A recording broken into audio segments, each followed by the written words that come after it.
There's a reason education sucks, and it's the same reason that it will never, ever, ever be fixed. It's never going to get any better. Don't look for it. Be happy with what you got. Because the owners of this country don't want that. I'm talking about the real owners now. The big, the wealthy, the real owners, the big wealthy business interests that control things and make all the important decisions. Forget the politicians. They're irrelevant. The politicians are put there to give you the idea that you have freedom of choice. You don't. You have no choice. You have owners. They own you. I really haven't seen this many people in one place since they took the group photographs of all the criminals and lawbreakers in the Ronald Reagan administration. Will be gone. Dinosaurs had their chance. There was an age of reptiles. Now it's the age of primates. And who knows, maybe it'll be the insects next. It's not up to us. It's not divinely ordained. We're here on chance, and we're going to go away. And the planet will heal. The planet will heal because that's what it does.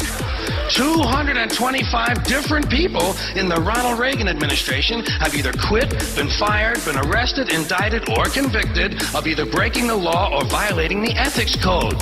It heals itself. It's a self-healing organism. It changes and grows. It'll incorporate all of our dead cities into itself, and it will become something else, but it will still be going around the sun for at least a few more billion years or whatever. 225 of them. And Edwin Meese alone has been investigated by 3 separate special prosecutors, and there's a 4th one waiting for him in Washington right now. So this whole thing, we have to save the planet by not putting diapers in the landfill. That's too short-sighted. It doesn't do anything. You have to change yourself. And we'll never do that because the dollars now, it's everybody wants a dollar and a toy. 3 separate special prosecutors have had to look into the activities of the Attorney General. And the Attorney General is the nation's leading law enforcement officer. Everybody's got a cell phone that'll make pancakes and rub their balls, so nobody wants to rock the boat. Nobody wants to change. Don't change anything. And we're in a nice downward glide. They own everything. They own all the important land. They own and control the corporations. They've long since bought and paid for the Senate, the Congress, the state houses, the city halls. They got the judges in their back pockets. They're against street crime, providing that street isn't Wall Street. And the Supreme Court decided about a year ago that it's all right to put people in jail now if we just think they're going to commit a crime. I think we squandered great gifts. I think humans were given great, great gifts. Walking upright, binocular vision, opposable thumb, large brain, making tools. Make tools, large brain, make better tools. Talk, have to link language. You take this, put in here. We learned language, the brain got bigger, language. We grew.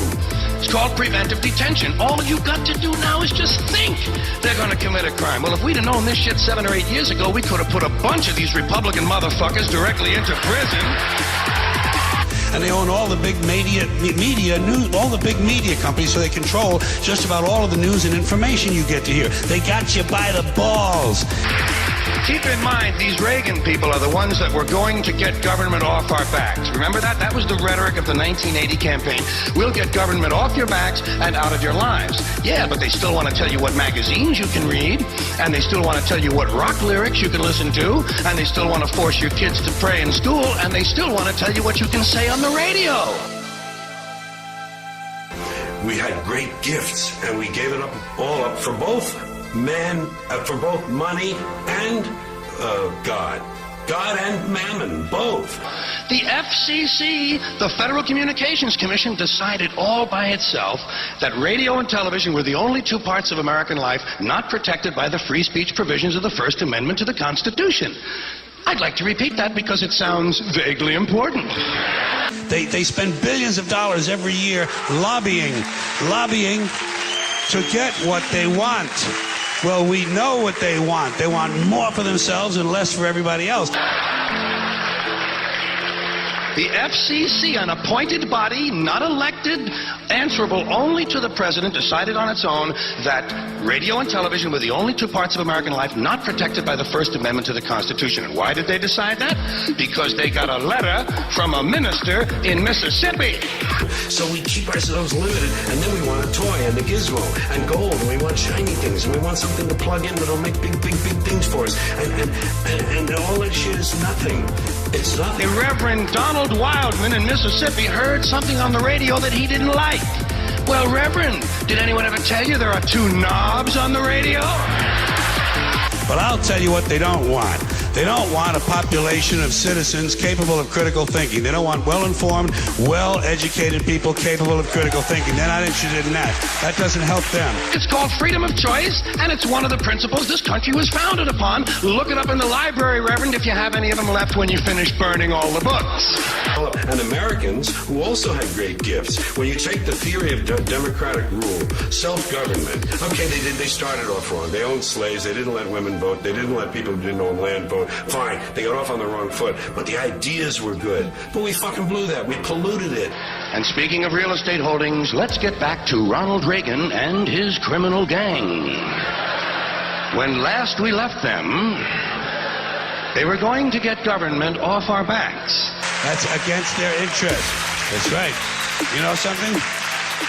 They don't want people who are smart enough to sit around the kitchen table and figure out how badly they're getting fucked by a system that threw them overboard 30 fucking years ago. When they say right to life, they're talking about their right to decide which people should live or die.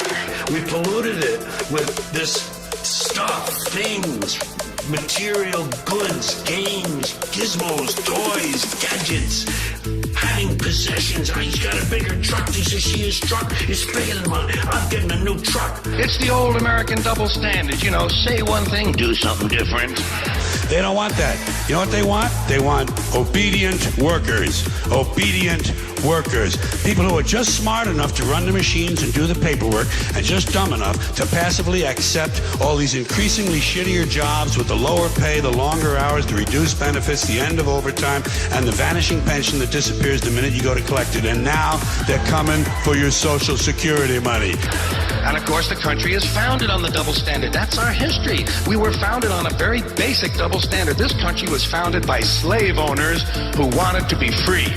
Here's a big truck. Oh, I'm getting that one. That's what you got a video in it? You DVD too? Hey, you don't have a DVD. I got a DVD. Oh, please. Whatever happened?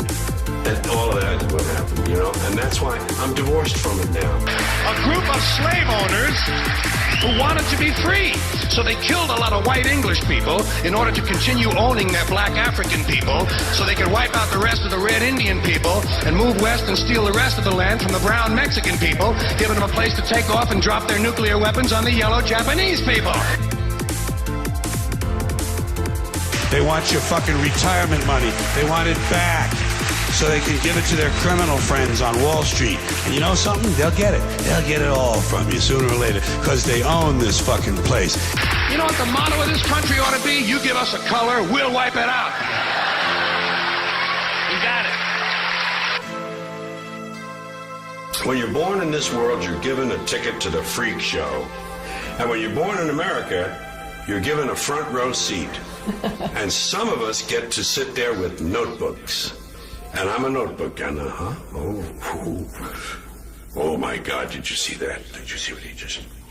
So anyway, about 80 years after the Constitution is ratified, 80 years later, the slaves are freed. Not so you'd really notice it, of course. Just sort of on paper. It's a big club, and you ain't in it. You and I are not in the big club. And by the way, it's the same big club they use to beat you over the head with all day long when they tell you what to believe. All day long, beating you over the head in their media, telling you what to believe, what to think, and what to buy. And that was, of course, during the Civil War. Now, there's another phrase I dearly love. That is a true oxymoron if I've ever heard one. Civil War. Do you think any country could really have a civil war? And I watch the freak show, and I cut my notes, and I make up stuff about it, and I talk about the freaks. And the freaks are all human, and they're like me, and they're all the same. We're all the same. I'm not better. I'm not different. I'm just apart now. I'm separate. I'm over here because I put myself out of the mix. I don't have a stake in the outcome. I'm not a cheerleader for a given outcome now. But what do you expect? Hey, come on, this is a warlike country. We come from that Northern European, basically the Northern European genes, the blue eyes, those blue eyes. Boy, everybody in the world learned real quick, didn't they? When those blue eyes sail out of the north, you better nail everything down, motherfucker. Good, honest, hard-working people. White collar, blue collar, doesn't matter what color shirt you have on. Good, honest, hard-working people continue. These are people of modest means. Continue to elect these rich cocksuckers who don't give a fuck about them.